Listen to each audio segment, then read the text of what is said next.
నార్కట్పల్లిలో కాంగ్రెస్ కార్యకర్తలు separate function hall పెట్టి function hall Dokuri function హాల్లో డబ్బులు పంచుతుండగా డబ్బులు ఎందుకు పంచుతున్నారని నిలదీసినందుకు నా పైన దాడి విశేషాయుతంగా పిడుగుద్దులు గుద్దుతూ వెనకకెళ్ళి గుద్దుతూ తల మీద కొడుతూ విపరీతంగా దాడి చేశారు. మొత్తం ముక్కు అంతా పగలగొట్టారు. మొత్తం లోపల ఇంజ్యూర్ కావడం జరిగింది.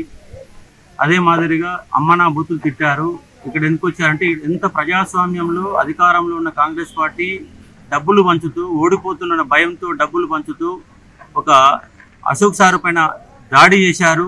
ఈ విధంగా ప్రతి పోలీస్ స్టేషన్ దగ్గర డబ్బులు పంచుతున్నా కూడా ఎలక్షన్ కమిషన్ పూర్తిగా విఫలమైంది. పోలీసులు పూర్తిగా విఫలమవుతున్నారు. పక్కనే బూత్ పక్కనే డబ్బులు పంచుతున్నా కూడా అడ్డుకునేవారు కూడా ఎవరు కనబడతలేరు. ఇది ప్రజాస్వామ్యమా ఇంకేటనేసి అర్థం కాని ఒక పరిస్థితి. ప్రతి ఒక్క దగ్గర డబ్బులు పంచుతున్నారు. నార్కట్పల్లి అయితే ఘోరంగా కనీసం 200 మంది ఫంక్షన్ హాల్లో పెట్టి డబ్బులు పంచి ప్రతి క్యాండిడేట్ డబ్బులు పంపిన తర్వాత పోలీస్ స్టేషన్ పంపిస్తున్నారు. ఇదేంటని ప్రశ్నించేందుకు నా పైన విపరీతం విశిక్షణాయుతంగా కొట్టడం జరిగింది. ఇప్పుడు నేను నార్కట్పల్లి నా ఫోన్ మొత్తం పగలగొట్టారు. ఇంకో ఫోన్ లాక్కున్నారు. ఆడ జరుగుతున్న ఇన్సిడెంట్ తీసి మరో క్యాండిడేట్ నాతో పాటు వచ్చినటువంటి శ్రీకాంత్ రెడ్డి పైన అంగి చింపేశారు. మొత్తంగా అంగి చింపి విపరీతంగా ఆయన పైన దాడి చేశారు. కుర్చీలు లేవట్టి విపరీతంగా కొట్టారు. నార్కట్పల్లి పోలీస్ స్టేషన్ ముందు పోలీస్ స్టేషన్ కాడికి వస్తే పోలీసుల నుంచి కనీస స్పందన కరవైనది. జస్ట్ అప్లికేషన్ తీసుకున్నారు కానీ ఎస్ఐ గారు చెప్తే ఎస్ఐ గారు కూడా కనీసం ఇటువైపు కూడా రావడం లేదు. ఇక్కడ ఏఎస్ఐ గారేమో కంప్లైంట్ ఇచ్చి వెళ్ళిపోండి అని చెప్పేసి నిర్లక్ష్యంగా మాట్లాడుతున్నారు. కనీసం పోలీసుల నుంచి కనీస స్పందన కూడా కనబడతలేదు. ఇది ప్రజాస్వామ్యమా? అసలు ఓటింగ్ ఎమ్మెల్సీ ఓటు పట్టభద్రులు పాల్గొనే ఎన్నికల్లో కూడా డబ్బులు పంచుతున్నారు. పోలీసుల నుంచి కనీస స్పందన కూడా నాకు ఇక్కడ కనబడతలేదు. ప్రతి పోలీసులకు ఇదే విధంగా జరుగుతూ ఉంది.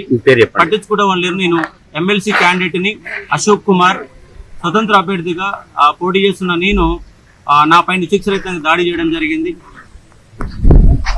నార్కట్పల్లిలో కాంగ్రెస్ కార్యకర్తలు సపరేట్ ఫంక్షన్ హాల్ పెట్టి ఫంక్షన్ హాల్ డోకూరి ఫంక్షన్ హాల్లో డబ్బులు పంచుతుండగా డబ్బులు ఎందుకు పంచుతున్నారని నిలదీసినందుకు నా పైన దాడి విశేషాయుతంగా పిడుగుద్దులు గుద్దుతూ వెనకకెళ్ళి గుద్దుతూ తల మీద కొడుతూ విపరీతంగా దాడి చేశారు. మొత్తం ముక్కు అంతా పగలగొట్టారు. మొత్తం లోపల ఇంజ్యూర్ కావడం జరిగింది. అదే మాదిరిగా అమ్మనా బూతులు తిట్టారు. ఇక్కడ ఎందుకు వచ్చారంటే ఎంత ప్రజాస్వామ్యంలో అధికారంలో ఉన్న కాంగ్రెస్ పార్టీ డబ్బులు పంచుతూ ఓడిపోతున్న భయంతో డబ్బులు పంచుతూ ఒక అశోక్ సార్ పైన దాడి చేశారు. ఈ విధంగా ప్రతి పోలీస్ స్టేషన్ దగ్గర డబ్బులు పంచుతున్నా కూడా ఎలక్షన్ కమిషన్ పూర్తిగా విఫలమైంది. పోలీసులు పూర్తిగా విఫలమవుతున్నారు. పక్కనే బూత్ పక్కనే డబ్బులు పంచుతున్నా కూడా అడ్డుకునేవారు కూడా ఎవరు కనబడతలేరు. ఇది ప్రజాస్వామ్యమా ఇంకేటనేసి అర్థం కాని ఒక పరిస్థితి. ప్రతి ఒక్క దగ్గర డబ్బులు పంచుతున్నారు. నార్కట్పల్లి అయితే ఘోరంగా కనీసం 200 మంది ఫంక్షన్ హాల్లో పెట్టి డబ్బులు పంచి ప్రతి క్యాండిడేట్ డబ్బులు పంపిన తర్వాత పోలీస్ స్టేషన్ పంపిస్తున్నారు.